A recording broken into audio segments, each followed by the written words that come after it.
Острая почечная недостаточность стала причиной подозрительной смерти почти 100 детей в Индонезии в этом году.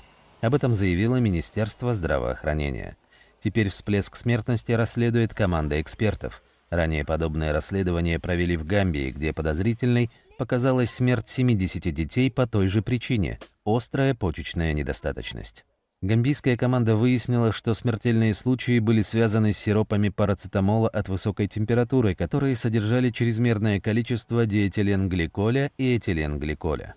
Однако Индонезийское агентство по контролю за лекарствами говорит, что эти препараты в стране не продают и что ингредиенты, из которых они сделаны, запрещены здесь для всех детских лекарственных сиропов.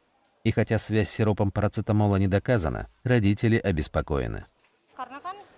У меня также есть маленький ребенок, 2-летний, и если это смертельно опасно для него, я его больше не буду использовать. Я знаю, что в зоне риска оказался не только детский сироп от кашля. Сироп для взрослых также временно исчез с прилавков. Есть опасения, что пострадать могут и взрослые. Я знаю, поскольку сама работаю в аптеке. По состоянию на 18 октября власти Индонезии выявили 206 случаев острой почечной недостаточности среди детей.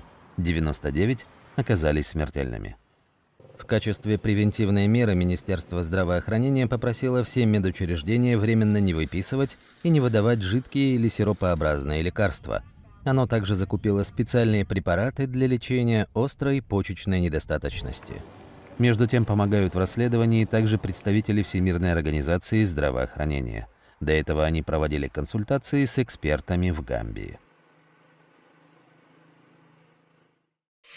Подписывайтесь на наш канал и смотрите мировые новости. Мы освещаем факты, а выводы делаете вы сами.